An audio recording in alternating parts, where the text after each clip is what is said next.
Alright, so I had this dream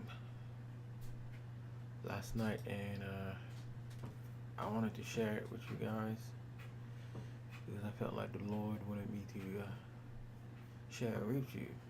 Or, anyway, so in this dream, right, something was happening and there was this impending asteroid or meteor strike or something. And pretty much everybody was in the sense of, oh, well, they're going to not exist. They're just gonna vanish. Or that was the, I guess, what do you call it? Thought, or that's what people were thinking. Most people were thinking, oh, what, we're just gonna vanish and stop existing because there's nothing we can do about this meteor, and it is going to hit, and we are going to die or something like that. So, and so some other stuff happened, and so I don't know, I don't remember how, but I think I either died before the meteor hit, and I became like a disembodied soul, just floating around, and I started like flying through space, and going down this dark, vortex, I guess, and then some like trippy like pattern showed up, and then I arrived to a place like it was more like it was like a like a corridor shaped like a S, I could say. It went up, and then you go that way, and then you go down, and then you go that way, and then you go out, you get out. But in this corridor, there was this thing that was telling me, and they had posters there, and they had posters of all of things that I've done, pretty much like and it was saying, oh, you did this evil thing right here, and it was like things that I've actually done in real life. So it was things that yeah. So these things I actually done them. I repented of them, but I did do them. So I was like, oh, well, I was thinking in my head, dang, I did do this. And so he was like, you did this, you did this, you did this, you did this, and you even did this. And then he said you're going to hell. So I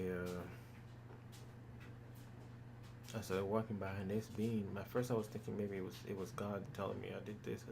But like when I came out, when I came out of the corridor, it was like a place like a dark reddish area, but it looks more like some kind of industrial area, really. It's like it to me it looked like it was like I was on Mars or something, and that's where they sent the forced labors and stuff. So we went up this hold on, and so the guy who told me I'm going to hell, he started walking in front of me, but like so so we he went up the steps, right, and like I was behind him. I didn't really get to see his face because to me it looked like he was like his face looked human, but like since I was walking behind him, I could see that he was wearing human skin on top of like metal or something, and his metal skin was kind of like this, like a some kind of scale type shape, and it looked like this, and his feet, and he has like he had like a rabbit, like he had like a rabbit tail, you know. So this would be like his skin, and then this under part right here would be like metal. So he was wearing like metal under the, I guess, the so-called human skin, because it looked like the skin was grafted into the metal. And so he was like, so we went up the steps and we got into some kind of like platform. And I was thinking in my mind, hold on, didn't Jesus die for me? And he was like, nope. He told me like, no, he didn't shed his blood for you. So I was standing there. I think there was like some other people there too. And on the side, there was like, this is the step that was in the side, like right here. This guy came out. He opened this gate. I guess he was just waiting there. He looked like a regular, nobody really special, really. So and he was like, but he did shed his blood for you. In a way, it said it. It's kind of like, oh, really? He did do it. And the guy let me go. So, oh well, this one. Yeah. So it said Jesus did shed his blood for you. So so I left this place, and then we went to a place, but I didn't really get to go there. It's more like I got like a what do you call it? A flyby. It was more like, oh yeah, and God is this, this, blah blah blah blah. It was saying all these nice things while we were uh, raising to like a island, like paradise like place, to where it's like tree island. It seemed like there's like an even bigger island. There's like there's like a small island, and then there's like a giant island. And yeah, and then I got back to Earth. I mean, I got back to I guess I got back to my body.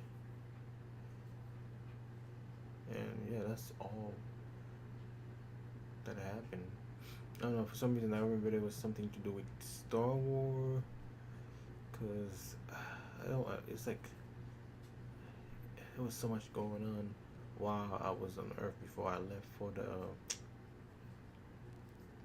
before I left my body. There was some kind. I guess they were trying to store some, trying to escape on a ship. It looked like a Star Wars ship, and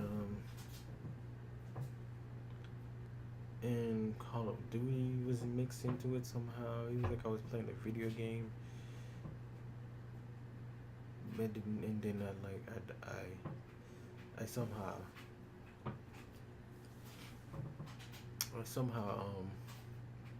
left my body, and then I became a disembodied soul. So you know, yeah. I hope you maybe get something out of this. I felt like something I might want to share with you guys. And I had like another dream too. And it was the same night. In the other dream I had, it seemed like there was some kind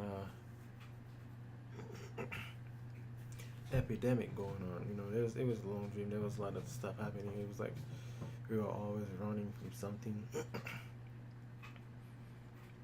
And like at the end of the dream, the lady, this white lady, she made me wash my hand, and she told me, you know why this is happening?